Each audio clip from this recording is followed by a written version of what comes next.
Merci à toi Roland Makiesi, on se retrouve très prochainement et beau vent dans les vestiaires. Merci à vous aussi et bonne suite. Merci beaucoup. Alors on va suivre une très belle chanson comme ça titrée Longola Loboko. Longola Loboko Nalitama, voilà. On a toujours tendance à retirer le beau Nalitama. Alors un conseil, Longola Loboko Nalitama, un titre signé Maman Lina Landou. Ça sera un play et rapidement parti.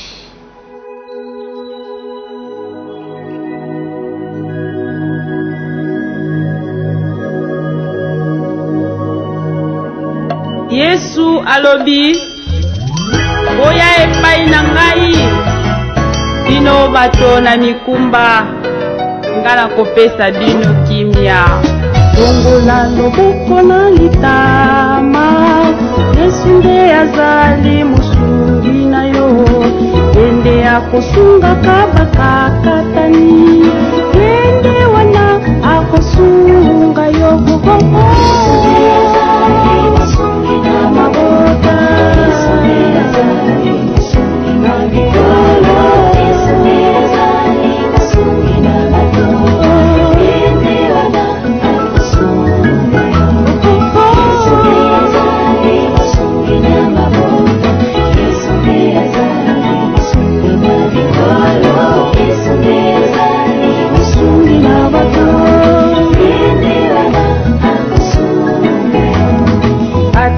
Yazalaki mokufi miso, abelelaki Yesu mwana na Dawidi. Yesu atalaki ye, abikisaki ye, twende wana akosunga yo kokoko.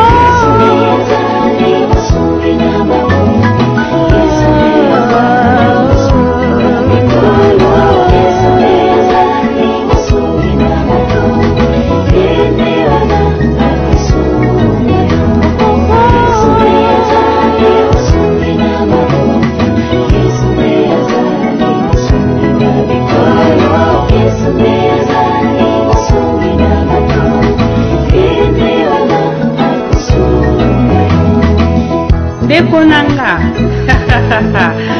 yo lobi ozala pasi, eske pasi na yo leki ya Yesu na ekulusu ekokani te? Eka kolela, talela bobelese Yesu. Mwasi oyo azalaki kotanga makila, asimbaki Yesu makila ekauki. Yesu alobi kondima ebikisi yo, kende wana akosunga yo kokoko.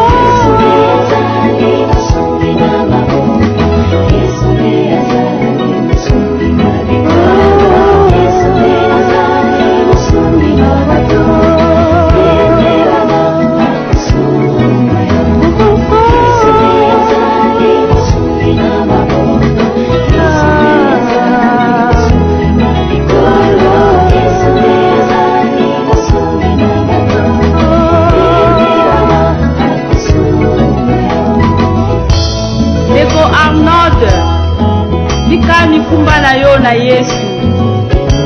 Yesu nde aza mosungi na bato. Atako na maladi, atako na mikakatano, atako na mimekano, Yesu nde azali mosungi na yo. Ye nde aza mosungi na yo. Longola loboko na litama, pote ya mipepeki nekulusu, amemaki mikumba na biso nyonso. Asa na bomoi. Pasteur Simba Daniel, et à bateau baye baye sur les amours.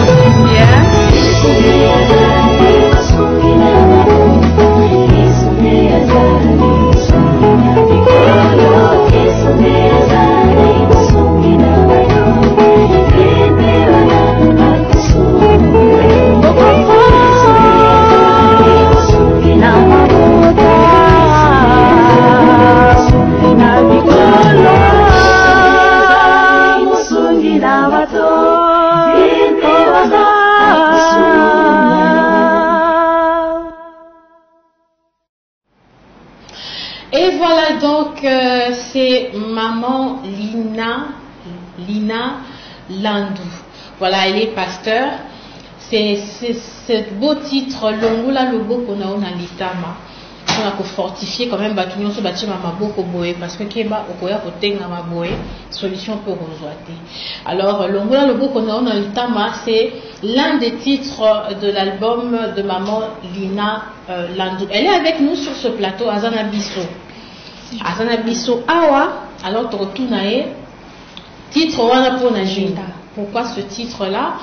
Également, titre album Nae Trosoana et Mingi, vraiment parce que Azana Bisso. Mais en attendant, nous lisons quand même les messages que vous, téléspectateurs, vous nous envoyez. Bonjour Réobot, Boza vraiment fin. Yo Boza vraiment fin. Nasengi Nzembo Kembo Nayawe, Oyo Charles Mumbaya, Yemoko Ayemba, remix T. C'est Désiré depuis Bibois. Ah, bah téléspectateurs depuis Bibois. Faut te mettre à tout bas côté ou à Bibois. Alors Désiré, nous viendrons Troya, Trobengayo, Troya. Faut y avoir plus vraiment pour te respirer dans l'air à côté pour na. Faut te lier à bio, y a côté Bibois, on viendra. On garde contact. Alors Désiré depuis Bibois, c'est Nzembo Charles Mumbaya. Merci. Bonjour SSM TV. C'est Sarah Mbandomba depuis Massina. Je laisse mes salutations à Jonathan, à Esther, exaucer tous les Bandoma. Je vous remercie. Toi également, on te remercie. Beaucoup mais la mission le numéro est affiché na C, il y a l'écran la bien beaucoup mis soit via WhatsApp, soit via SMS. Alors maman Lina Land Mote. Mbote maman langai. On a bien. Naza bien na kombona. Donc yonde ni auto total na clip Ngai wa. Vraiment Yohana. Alors on a pasteur.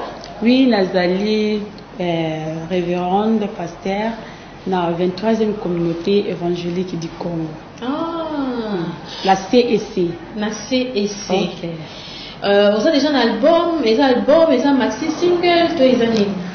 Bon, les albums, Autobimisaki, ils ont juste 5 titres. Ok. Oyo, to tiaki na disposition, il y a peuple de Dieu pour baïba pour fortifier. Apparemment, tu l'as dit, Banze Monayo, au sein de nostalgie, mon boy, Banze Monayo, quand on a un livre.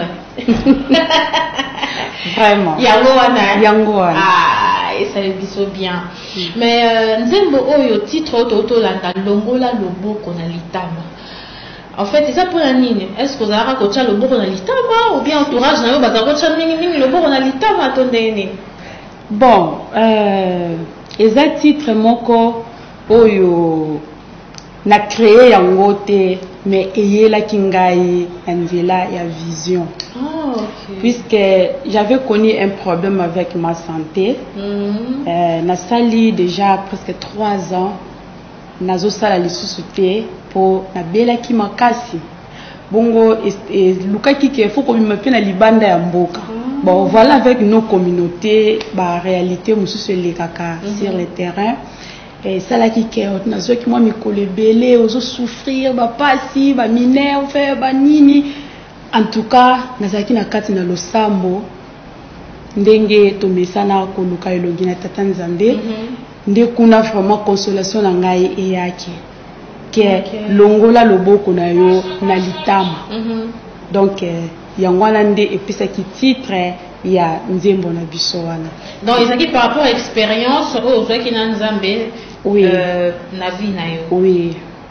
Alors on a orchestre, groupe, membre d'accompagnement ou comment? Ou soit tout cas na studio, ba accompagner na studio. Bon, au fait na kendeki na studio tout d'abord puisque na lingaki pour na kati na album mongo ndenge zaleli, le Seigneur m'avait donné seulement une chanson. Nzembo moko oyo ya longola loboko na litama. Maintenant na yeko tala maloba eloba mikuna et puis na mi lobelinga na lobi na koyi ko bomba nzembo ngai moko te. Lokola nazala pe na projet wana pas seulement étant que pasteur koyemba ya kaliboso. Donc pasteur koyemba Après qui na pasteur église qui pasteur eye. OK. Alors na linga kite nzembo wana tika la mateya na ngai moko. Je me te dis na kosala ndenge nini pona na komisa yango na peuple de Dieu. Nde esinga kinga na kota studio. Okay. Mais la mona ike kokota kana na nzembo moko elinga kezala vraiment na makasi mingi te. Alors yango wana nazwaki nzembo mibale na kantiki na biso ya lingala otoyembaka ba protestant. Voilà. Et puis nazwi nzembo mibale na kantike oyo ya Kikongo ya Kintwadi oyo toyembaka. Nde formé album oyo juste pour na lukanzela ya kokomisa message pai na peuple de Dieu que atako mikakatano leki ata pasi okoki kotikala na loboko na litama te kingo ko ya kokoma mupandi. Donc faut osepela kati na Yesu nde na mona ke il faut elekela ndenge wana les 5 chansons de nos communautés et accompagner message wana ya Tata Nzambe. Alors oza en même temps pasteur, oui, en même temps pe moyembi, oui, en même temps faut que ta studio, oui, en même temps on gérer ba ndimi, en même temps on gérer ba choriste, ba musicien. Osala ngo ndenge nini? Bon, tout d'abord naza pasteur ezana ba moment o ezali peke ko ipo kozala na temps na yo ya libertinage pona kosala mwa makambo na yo mususu bataya ba repos na biso wana ne permetaka biso to sala pe oyo iko kosunga pe mabota na biso iko son donc ndeti ba foyer na biso donc ndenge wana tozali à temps plein na ministère Nzambe mais tozapi na ba temps o ezali fo au milieu que là nous kwanga oui vraiment. Alors c'est vrai que causa pasteur est foutaka. Oui, vous avez un salaire na bino ya ba pasteur. Oui, ndenge technique ya communauté na ngai bon liboso tant batalaka ba molaka ke paroisse na paroisse ezala ko futa pasteur nango selon les milliers oyo ozali. Okay. Neti ngai banana banda musala na travail na Kishasa te. Nakindaka na bamboka. Na ebo mata montagne ko sakana te. Oh là là. Oh. Donc kuna ba molaka ke ba o bazana bamboka na ba o bazana Kishasa tant ba mesure ki batali ba bino. Ba o bazana mboka bazo souffrir. Et pourtant biso tozana titre moko o to tangeli biso to bimba licencié boyena boye. Alors bah ka cause de décision que ba fixer salaire oyo e bana kofuta ndenge moko na bato bazo sala na ba intérieur na bato bazo sala na kati ya ville de Kinshasa. Donc tozana ba salaire na biso. Alors musique peso futa. Bon, musique pour na koloba ke na s'épanouir liboso na bato o ezala toute première fois. Nazaki na nga koyemba na kati na lingomba, naza pasteur moi espace na nga pezali na lingo koyemba. Na likantisike no na kamata batu soit na groupe d'adoration tote mukolo moko boye na sala po ya ngai groupe mais na kati na lingomba toujours. Donc partout j'irai groupe wane ko zanga te. Mais oyebi que mikolo musique est comme moi passe na sala, c'est-à-dire au quand on est au studio bien mes distributions, vente, marambe belé à l'époque producteur tu vas entendre katoto ba te belé bazaro sunga ba musicien na sens wana. Alors le musique est comme une moi passé mais on dit quand même on s'engager nango. Bon nandimi quand même na s'engager nango puisque za moko ya ba moyen pe oyo ko sakolela kaka sango malamu ngai plus nazo tia vraiment motema mingi na ba effort propre. Puisque les locaux aux hommes producteurs et à moi pas si il faut le banda ko solliciter tala kanga zamba liboso donc nazana la producteur té je me bats seul. Oui donc il m'a obligé pénal l'art na ba poche donc na moi muke na munoko mbonga biso balobaka nzungu kia mante kia fulukila mu fioti ça veut dire nzungu soi etondaka muke. Donc c'est comme cela que nazo memela musique o. Ba muno na bile za muno ni kimanyanga. Bébé quand ils sont manzo na gi. La kimanyanga to bina pe. Bon, wana olingo mema biso na musika po boya kozwa mpeve awa trop maîtrise bon moi qui manyanga to yokati bon moi qui manyanga nzembo ozo yembaka ndeti nzembo la biso toyembaka mingi na kati ya kilombo tala ozotala ngai yango wana ezoninga mwa moke. Bon, en attendant, on prépare un zembango, il y en a qui manyanga, Torolande élément moko, et pour permettre quand même de se préparer moi, sans moi, moi. Alors, très chers téléspectateurs, on va suivre un élément et juste après on va revenir toujours avec maman Lina Landou qui est pasteur et en même temps chante de l'Éternel. Et juste après, on va revenir. Au bot pour savourer encore les moments de waouh et de ouf. C'est jusqu'à 11h. Ne zappez surtout pas. Soit vous zappez beaucoup raté. Revenons à maman Lina Landou. Donc le album là, ils en a 5 titres. Oui. Est-ce que vous savez la moi capé la mort et bah titre en sous à part le là le beau qu'on a l'itam. Tozana Kimpwanza. Ah Kimpwanza. Kimpwanza. Ah bon? Kimpwanza la sinine. La liberté. Ah Kimpwanza. Titre on a pour anine. Bon, ezali nzembo na zwaki yango na kati ya kantiki na biso ya Kintwadi. O ezali moko ya banzembo oyo esepelisaka nga makasi. Lokwa nazale koluka ke nazwa banzembo mususu po e accompagner message de Dieu. Et pas ina bana na ye nde na zwaki nzembo nga na lingaka mingi Kimpwanza. Ah, donc en fait kati ya nzembo nezo lobanini bon kuna eza kolobela mingi ke tozali tozwa bonsomi na nzela ya Yesu Masia ndenge bazoloba ngola Galate 5:1 c'est pour la liberté que Christ nous a affranchis. Demeurez donc fermes et ne vous laissez pas mettre sous le joug de la servitude. Mais qui Congo va le bien en boye, Mukimpwanza, Christo Watusa Bampwanza. Idiaou, Lutela Mana Kekete, Kalukangwa ni Vangu Yakinangako. Donc nzembo ezo talisa mingi muntu oyo azali libre azali na bonsomi na Yesu Masia. Kuna talisi alobike mbongo ekoyo kopesa ngai bonsomi te. Biloko mokili oyo ekoyo kopesa ngai bonsomi te. Nazwaki bonsomi na nzela na Yesu Masia. Yango wana naza koyemba po nazali libre liboso na Yesu Masia eza na eloko moko te oyo ezokanga ngai nazala esclave. Kimpwanza toyoka na acapella. Kisungi dimpulu suami mumbongo vole kwa kyankaka munzaya iko nimenga mantalu matengu laisu makula mwela mievulu sao ngena Kimpwanza ya kulwa imbila aleluya menga maisu mwana nzambi timame ni vedisa. Donc c'est ça. Waouh. On a senti hein, on a senti moi. Boso yo kina moi rythme ba donc clip non on a les salles clip vraiment. Alors il y a un monde de musique beaucoup de bandeko déjà bazali. Est-ce que déjà au côté déjà en contact na ba misusu au bandeko ko soit na bango tout le reste?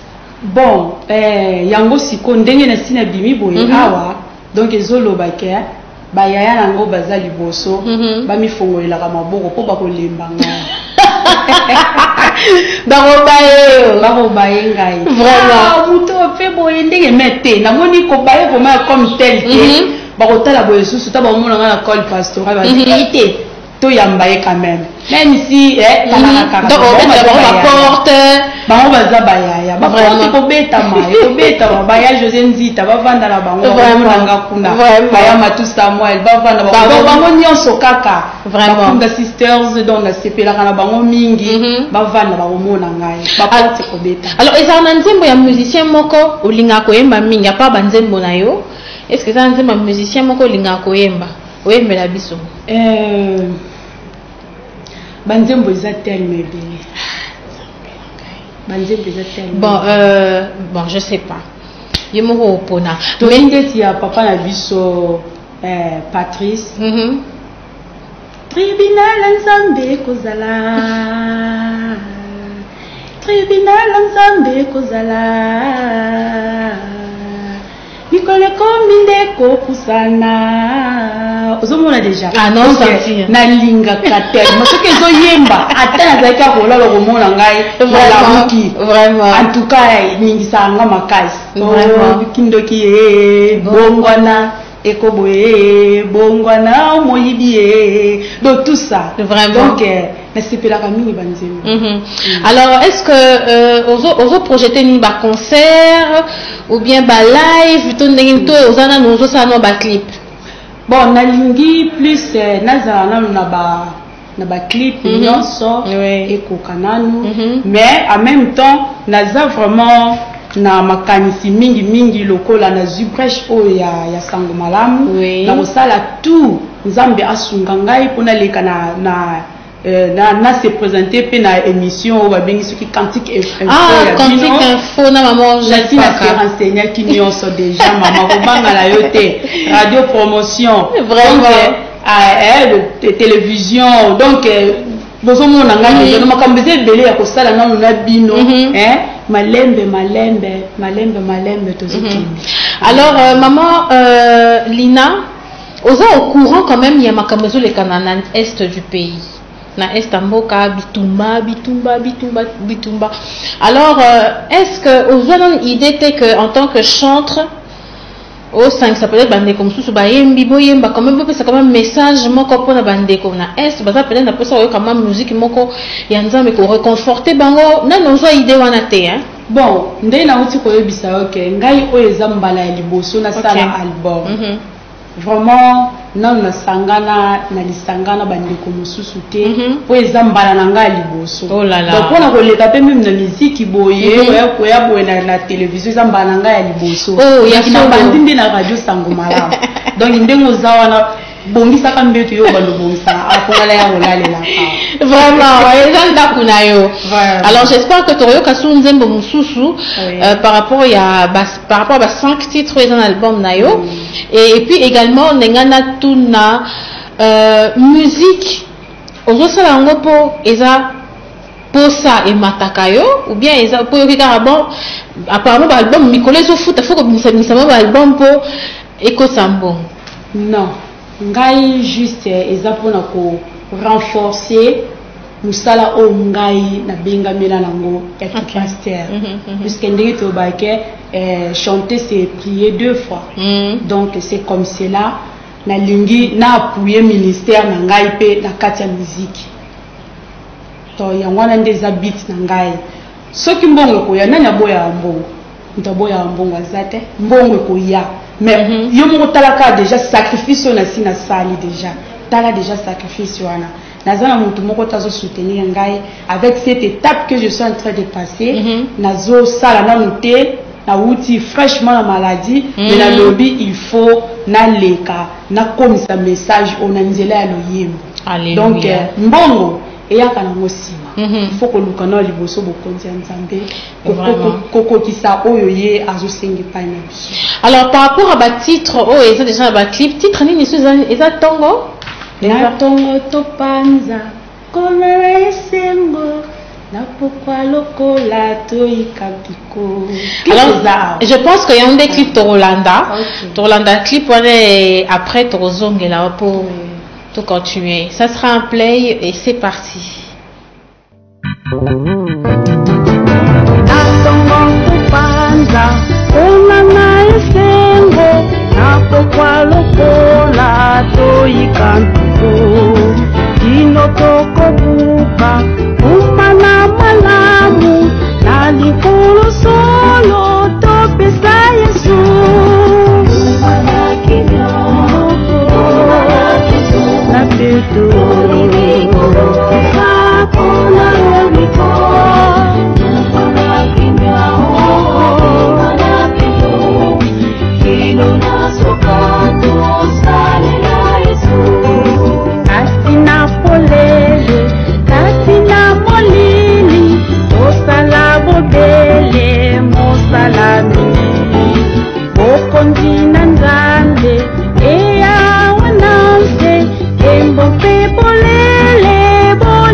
osengeli kolemba te mpona kosala mosala oyo ya koteya bapesa yo na Nzambe.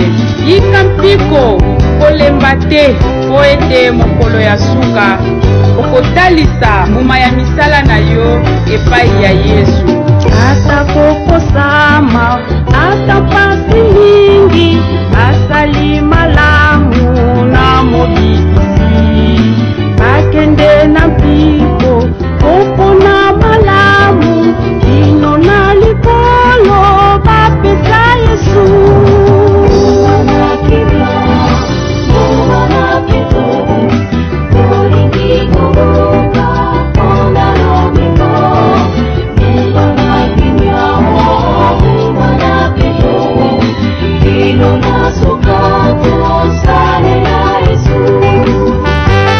Réjouissez-vous et soyez dans l'allégresse, parce que votre récompense sera grande dans les cieux. Car c'est ainsi qu'on a persécuté les prophètes qui ont été avant vous. Persévérez et gardez votre foi. Alléluia.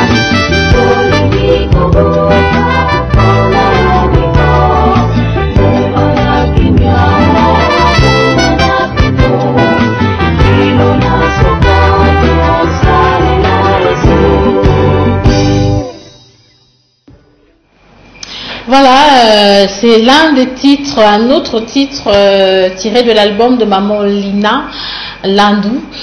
Tu sens vraiment que Yahoana, aux anciens sont quand même à l'époque, c'est ça, un livre. Alors, j'espère que à chaque fois, vous allez ça, il y a tout ça. Tout ça, donc il n'y a pas de souci.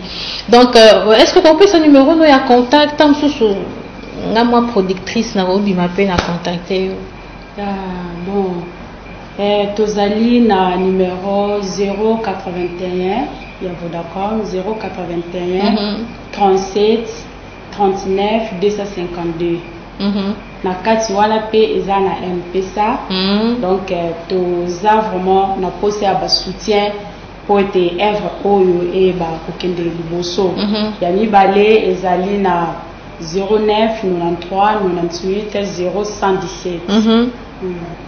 Alors, pour la bande de en fait, depuis au bandi musique, est-ce que les obangi ça ou bien aux assure il y a oyo ça? Bon, na kobanga ndenge nini ndeko na ngai. Na kobanga ndenge nini. Poso tout d'abord ceux qui nazaki na kobanga na ngana kota studio te. OK. Donc pour nanga nazomona lokola ministère on a si na misana na kati ne langa nkolo. Alors les loto moni yo oye mais prochainement ko mata to benga yo et comme un homme faut le gano pas secrétaire nanga faut sengana audience. Yangote yangote. Sikoyo bon étant que pasteur oui to boite za na bisika monsieur zo lekela ndengwana mais par rapport à ministère nangai na intimité que le quand pas pasteur pas secrétaire to ndenge nini non le cause na numéro soko benga vraiment je suis disponible à tout moment. OK, alors le cause est disponible à tout moment. Nous disons aussi que Bissoupé Tokoza est disponible à tout moment. Donc, on a pour ça contacter Bissotoza. Oye, Tokutani. C'était un plaisir de vous recevoir. Merci. Maman pasteur. Merci. Lina Landu. Alors j'espère que prochainement tu écoutes un sous cette fois-là ba clip c'est aussi là et puis tu aussi appelé live ça va bien. Vraiment kolo asunga bino na musalo boza ko sala na nzira na bino nde toza komona na bisika nyonso na baitando na biso ya mike. Merci. Kolo a pambola bino vraiment. Merci mingi pona obosili ko sala. Voilà, merci mingi pena présence nayo et j'espère que tous les téléspectateurs vous avez aimé et nous continuons à passer des moments de waouh et de ouf. Alors,